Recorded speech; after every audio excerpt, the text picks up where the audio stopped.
আসসালামু আলাইকুম সবাইকে।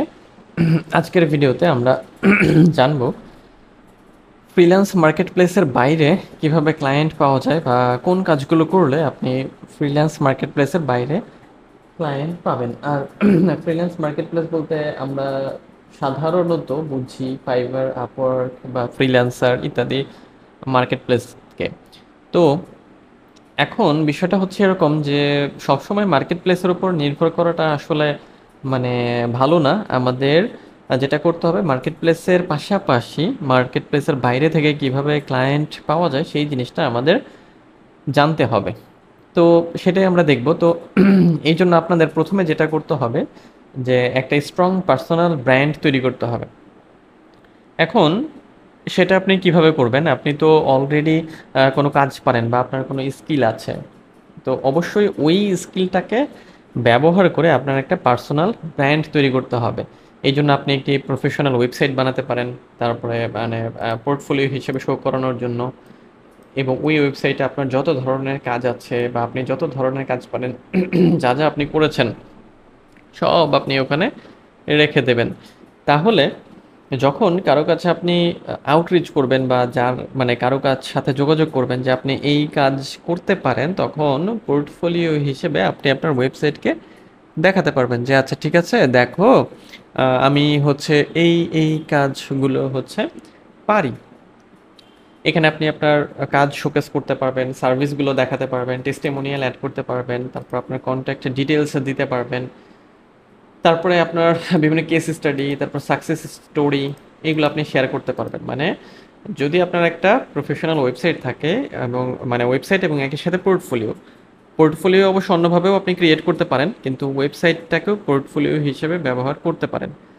এরপরে আপনি যেটা করবেন পার্সোনাল ব্র্যান্ড তৈরি করার জন্য আপনার যে সোশ্যাল মিডিয়া প্রোফাইল আছে সেগুলোকে অপটিমাইজ করবেন, যেমন লিঙ্কডইন, টুইটার এবং ফেসবুক। আচ্ছা, এখানে আপনি প্রফেশনাল প্রোফাইল পিকচার ব্যবহার করবেন, বায়ো ব্যবহার করবেন আপনার এক্সপার্টাইজ সহ। তারপর রেগুলারলি আপনার মানে আপনার যে সার্ভিস বা আপনার যে এক্সপিরিয়েন্স বা আপনার যে ওয়ার্ক সেগুলো নিয়ে বা আপনার যে ওয়ার্ক স্যাম্পল সেগুলো আপনি পোস্ট করবেন। ইন্ডাস্ট্রি এক্সপার্ট মানে ইন্ডাস্ট্রি এক্সপার্টদের ইনসাইট বা ইন্ডাস্ট্রি ইনসাইট এগুলো শেয়ার করবেন, টিপস শেয়ার করতে পারেন। এগুলো করলে যেটা হবে যে আপনার একটা অথরিটি তৈরি হবে বা মানুষের কাছে আপনি হচ্ছে যে মানে একটা বিশ্বাসযোগ্যতা আপনার তৈরি হবে। যেমন এই তিনটি প্ল্যাটফর্মকে সবচেয়ে বেশি গুরুত্ব দিতে হবে, লিঙ্কডইন, টুইটার এবং ফেসবুক। আচ্ছা, এটা হচ্ছে একটা পার্সোনাল ব্র্যান্ড তৈরির উপায়। মানে এটা হচ্ছে পার্সোনাল ব্র্যান্ডের ক্ষেত্রে মানে মাত্র একটা বিষয় গেল মানে হলো আমাদের। এরপরে use LinkedIn for B lead generation, মানে বিজনেস টু বিজনেস লিড জেনারেশনের জন্য আমরা লিঙ্কডইনকে ব্যবহার করব। তো এই ক্ষেত্রে আমরা কিভাবে লিঙ্কডইনকে ব্যবহার করতে পারি?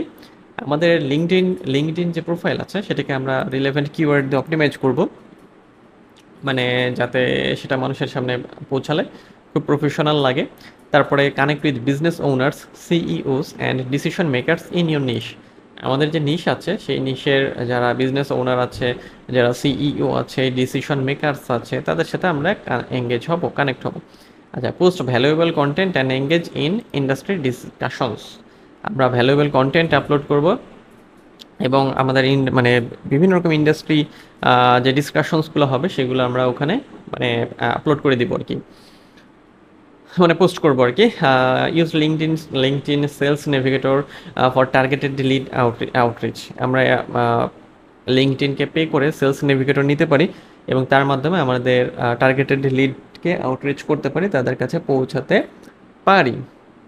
আচ্ছা, ফাইন। এরপরে হচ্ছে কোল্ড আউটরিচ। কোল্ড আউটরিচের মধ্যে ইমেল এবং ডিএমএস পড়ে, মানে ডিএমএস মানে ডিরেক্ট মেসেজ যেটাকে আর কি বলে আর কি। যেমন আমরা পটেনশিয়াল ক্লায়েন্ট খুঁজে পেতে পারি গুগল থেকে, লিঙ্কডইন থেকে অথবা ইন্ডাস্ট্রি ডিরেক্টরিজ থেকে। তারপরে পার্সোনালাইজ ইমেল পাঠাবো তাদের কাছে আমরা, যে আমরা কি কাজ করি, তাকে কিভাবে আমি হেল্প করতে পারি। তারপর ফলো আপ করা, যদি সে রিপ্লাই না দেয় ইত্যাদি, মানে কানেক্টেড থাকা আর কি। আর কোল্ড ইমেলের ক্ষেত্রে মনে করেন যে আমরা আমাদের সম্ভাব্য যে ক্লায়েন্ট যারা হতে পারে তাদের খুঁজে বের করে আমরা ইমেল পাঠিয়ে দিলাম। এইভাবে আপনি লিখতে পারেন যে হচ্ছে যে সাবজেক্ট লাইন দিয়ে যে হেল্পিং কোম্পানি নেম দিয়ে ইমপ্রুভ সার্ভিস অমুক তমুক সার্ভিস আর কি দিয়ে আপনি জাস্ট কোল্ড ইমেল পাঠাতে পারেন। এরকমভাবে কোল্ড ইমেল পাঠালে দেখবেন যে কিছু রিপ্লাই আপনি ওখান থেকে পাবেন। 10টা পাঠালে 2-3টা আপনি রিপ্লাই ওখান থেকে পাবেন। এরপরে আপনি ফেসবুক অ্যান্ড লিঙ্কডইন গ্রুপস ব্যবহার করবেন। সেটা হচ্ছে যে আপনার নিশ বা আপনার টপিক রিলেটেড যে গ্রুপ আছে সেগুলোতে আপনি জয়েন হবেন, বিভিন্ন রকমের পোস্ট করবেন, কে কোন ধরনের পোস্ট করছে সেগুলো দেখবেন, মানে লাইক কমেন্ট শেয়ার করবেন ইত্যাদি, মানে কানেক্ট থাকা আর কি এই গ্রুপের মাধ্যমে। তারপরে ফ্রি অ্যাডভাইস এবং অ্যান্সার দেবেন ট্রাস্ট বিল্ডের জন্য, ডিএম করতে পারেন সলিউশনের জন্য। আচ্ছা, নেক্সট কন্টেন্ট মার্কেটিং। এটা হচ্ছে অ্যাট্রাক্ট ক্লায়েন্টস থ্রু ভ্যালু। মানে কন্টেন্ট মার্কেটিংয়ে তো আমরা কি করি, আমরা ভ্যালুয়েবল কন্টেন্ট শেয়ার করি। তো এই ক্ষেত্রে আপনি যেটা করতে পারেন ক্লায়েন্টদের অ্যাট্রাক্ট করার জন্য, মানে আপনি তো ভ্যালু দিচ্ছেন, মানে একটা ভ্যালু ক্রিয়েট করছেন ভালো মানে ভালো কন্টেন্ট দিয়ে, দেন ক্লায়েন্টরা আপনার প্রতি অ্যাট্রাক্ট হবে। আচ্ছা, যেমন আপনি একটা ব্লগ শুরু করতে পারেন কেস স্টাডি দিয়ে, তারপর হাউ টু গাইড, তারপরে সাকসেস স্টোরি। এটা আপনি এগুলো সাজাতে পারেন বা লিখতে পারেন। ইউটিউব ভিডিও তৈরি করতে পারেন, লিঙ্কডইন পোস্ট করতে পারেন আপনার এক্সপার্টাইজ দেখানোর জন্য। তারপরে লিড ম্যাগনেট আপনি অফার করতে পারেন, যেমন ফ্রি অডিট হতে পারে, চেকলিস্ট বা ইবুক হতে পারে। আহ, মানে ইমেইলের বিনিময়ে, মানে কি যে আপনি এটা করবেন যে যদি সে হচ্ছে কোনো ফ্রি অডিট চায়, চেকলিস্ট চায়, ইবুক চায়, আহ, তাকে রেজিস্ট্রেশন করতে হবে তার ইমেলটা দিয়ে, তাহলে ওই ইমেলটা আপনার লিড হিসেবে থেকে গেল। আচ্ছা, এটাকেই বলা হয় ফ্রি লিড ম্যাগনেট। আচ্ছা, এরপরে নেটওয়ার্ক অ্যান্ড গেট রেফারেলস। আপনি যেটা করতে পারেন লোকাল বিজনেস ইভেন্টস অ্যাটেন্ড করতে পারেন, ওয়েবিনার্স, তারপর নেটওয়ার্কিং মিট আপসে যেতে পারেন। রেফারেল ডিসকাউন্টসগুলো হচ্ছে আপনি ইয়া করতে পারেন, নিউ কাস্টমারদের অফার করতে পারেন। আদার ফ্রিল্যান্সারদের সাথে কোলাবোরেট করতে পারেন, কানেক্ট হতে পারেন, যাতে তারা ক্লায়েন্টদের রেফার করতে পারে আর কি। আচ্ছা, এরপরে রান পেইড অ্যাডস, যেমন ফেসবুক, গুগল এবং লিঙ্কডইন সবগুলোই পেইড অ্যাডস আপনি রান করতে পারেন। তো এই ক্ষেত্রে যেটা হয় যে টার্গেটেড অ্যাডস আপনি সেট করবেন, এবং আপনার যে টার্গেট যাদের কাছে পৌঁছাতে চান তাদেরকে টার্গেট করে আপনি অ্যাড রান করবেন, দেন দেখবেন যে অ্যাড খুব ভালো একটা রেজাল্ট আপনাকে এনে দেবে, পটেনশিয়াল বায়ারদের সামনে আপনাকে নিয়ে যাবে, এবং দেন দেখবেন যে ওখান থেকে আপনি ক্লায়েন্ট জেনারেট করতে পারছেন। লিড ম্যাগনেট ব্যবহার করতে পারেন, সেটা হচ্ছে যে ফ্রি কনসালটেশন বা ডিসকাউন্টের জন্য। এছাড়াও retarget website visitors with ads, আপনার ওয়েবসাইটে যারা আসবে তো তাদেরকে আবার রিটার্গেট করতে পারেন অ্যাডের মাধ্যমে। মানে একবার যারা আসলো তারা আবার আপনার ওই যে আপনি যেটা দেখাতে চাচ্ছেন সেটা আবার দেখবে, জানবে, এবং আপনার সাথে এঙ্গেজ হয়ে থাকবে। মানে বিষয়টা হচ্ছে এরকম যে আপনার যদি এক্সপার্টাইজ থাকে, আপনি সেটা যদি শো করাতে পারেন, স্কিল থাকে এবং সেটা শো করাতে পারেন, এবং একটা পোর্টফোলিও দেখাতে পারেন, এক্সাম্পল, কেস স্টাডি, আপনার ওয়ার্ক স্যাম্পল, এগুলো দিয়ে, দেন দেখবেন আপনি ক্লায়েন্ট জেনারেট করতে পারছেন। কারণ ক্লায়েন্ট এসেই তো আপনার থেকে হচ্ছে জানতে চাইবে যে আপনি কোন ধরনের কাজ করেছেন, কীভাবে করেছেন, কখন করেছেন, কোনো ওয়ার্ক স্যাম্পল আছে কি না ইত্যাদি। হ্যাঁ, সো সেক্ষেত্রে যদি আপনার এগুলো থাকে সেক্ষেত্রে আপনার প্লাস পয়েন্ট অনেক, মানে অ্যাডভান্স লেভেলে আপনি চলে যেতে পারবেন। ওকে, সো এই হচ্ছে, যদি আপনি মার্কেট প্লেসের বাইরে ক্লায়েন্ট পেতে চান সেক্ষেত্রে এইভাবে আপনাকে কাজ করতে হবে।